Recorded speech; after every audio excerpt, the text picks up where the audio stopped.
Hey, this is Swaby from The Heavy, and you're watching AMBY.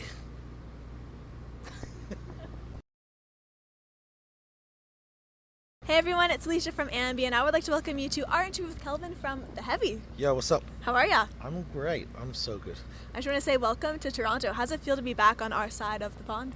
It feels great. You know, we haven't played here for about 3-4 years, and last time we came to this particular venue, blew it up. So I'm kind of looking forward to doing it again. We have new material, you know, a brand new record, so it should be fun tonight. And the rest of the tour is going well. How have the shows It's been crazy. It's been nuts. Everyone's just been kind of killing it, and yeah. What is your favorite thing to eat when on the road? Like, what's the one meal that you do look for? Oh man, I love eating Thai on the road, but Thai and the bus is never funny, you know, because it gets spicy, you know, and you'll end up eating at 7-8 o'clock before your show, because I have to eat a few hours before the show, and then if you get caught up that you don't eat those 3-4 hours before the show, because I don't want to be thrown. You have to this move a little ball, bit.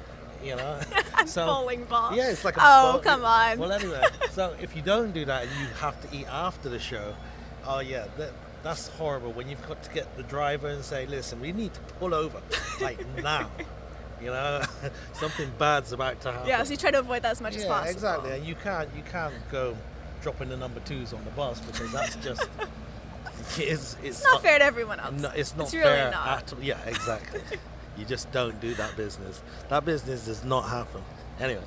Well, on the music front, Hurt and the Merciless is now out. Congratulations. Thank you very much. You're welcome. What's been the coolest thing to happen since unleashing this new record? The coolest thing to happen, I think just playing it. You know, it's just like playing, because the way that we went about this record was we went about it in a more traditional way. Whilst before we like to kind of work within the box. You see that Spencer Page right there? Look at him. He's special. Needs. Yeah, so we kind of went about it where we kind of took a song into the studio, whether it myself or Daniel, and it'd be, okay, well, I was thinking this kind of groove, and brought in influences, and then we just play it around. And we've never kind of done that before. Generally, it'll be either myself or Daniel will kind of come up with an idea and then sing it into Logic or Pro Tools, and then it'll be like, then you display the idea in a demo, you know, within like a CD or an MP3, and then we'll just work within the box, you know, within the computer. And then things that we need, things that we don't need, then we'll strip out or add in. That's how we've gone about it before, but this time it was a little more traditional, so it's nice to know that we feel well rehearsed when we kind of come on tour. Generally it takes a good couple of months before you feel that way, you know. But anyway, yes, the most exciting thing is playing for the people. We also shared a new track called WTF. You shared before how it's about observing human senseless acts of violence. So what kind of sparked your interest in that whole thing? I mean, what the thing is kind of all of these mindless acts of violence. It's not. I'm not narrowing it down to kind of one kind of attack. Mm-hmm. I got pistachio in my throat. No, I'm not narrowing it down to just like one kind of attack. It just seems that humans have just been getting crazier and crazier and crazier. And they just seem to be up in the ante, just like every few months. It's just like when you think stuff can't get much worse, somebody comes along and goes into a nightclub, and you know. And for me personally, I kind of had this chorus just kind of floating around.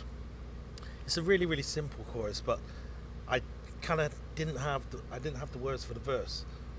And Lloyd Buchanan, a really, really good friend of mine who sang on The Glorious Dead, and he kind of orchestrated all of the gospel singers to kind of sing what we wanted them to sing and do all of the scales. Well, he was on tour with Alabama Shakes, and you know, I saw on his wall, I was on Facebook, and on his wall it was just like, "Are you okay? Are you okay?" He was just like, "No, we're fine. We're away from that business." And I kind of turned the TV on to see what he was talking about. He was in France with Alabama Shakes, and I was, you know, when your mouth just drops, because, you know, the Bataclan, we played there like a couple of years before, you know, and it's such an incredible vibe. That whole area is such an incredible vibe in Paris, and that particular venue is incredible. So when when you're hearing all of these updates as to kind of what actually happened, and I think I was there literally 6 months before with my wife, Wow. just outside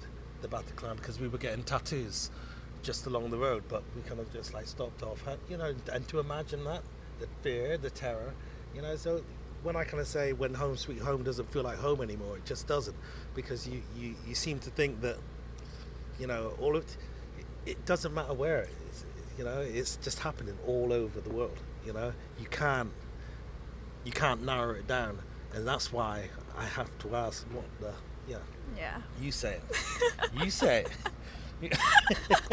What the fuck? Yeah, there What you is go. going on? Yeah, what is going? Yes, it's true. What is going on? It's like It is. It's like the world has gone mad right now, and we never do anything political, but it just felt like such a good groove and such a good chorus, and the words after that night, they came literally within a. Sometimes songs take years. Ask Daniel, because Daniel likes to deliberate and kind of figure out. It's like Lonesome Road took him about 2 years to kind of finish, because the words had to be right. Yeah. And then some songs, they come in 20 minutes. I had the chorus, but then didn't have the content. And then, that awful incident kind of seemed to kind of solidify what I was actually thinking, and kind of gave me an outlet to kind of present it to the rest of the band. So yeah, WTF is a great track. I agree, and I appreciate you sharing that with us. Okay, well, you are more than welcome. For me, it's really cool. As much as she won't say it, she did say it. I did say it. You did Give say me it. credit. Yeah, she did say it. She did say it. She said, "What the fuck?" I said, "What the fuck?" You did. What the fuck is going on? Okay. For But, me, it's cool when I'm watching television and I hear one of your tracks. So for you, I'm assuming it's a pretty surreal feeling as well.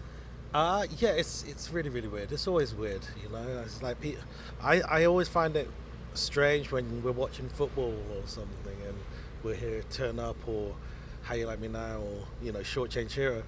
Those get used quite a bit, and it always still blows my mind, because especially with tracks like How You Like Me Now and Short Change Hero. Short Change Hero, I remember being stranded in Barcelona airport and hearing some awful news from back home about a member of the family, and I kind of, I was programming these beats, and then I kind of started humming into my computer to make and then I kind of came up with the song, and then I took the song, came up, which I just literally sang through the laptop speakers, gave it to Daniel, and just said, this feels as if it could be pretty cool, so when I listen to those things on TV, It brings you back to that moment. Yeah, I'm just kind of like, this crazy. We kind of made this in our bedrooms, and How You Like Me Now, exactly the same. We made it in the bedroom, and then finished it off in the studio, and it's crazy.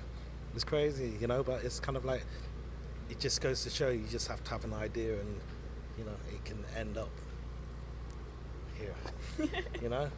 Absolutely. We're talking to each other. Yeah. Through us just having these tiny ideas that kind of blossom into something beautiful. Anyways.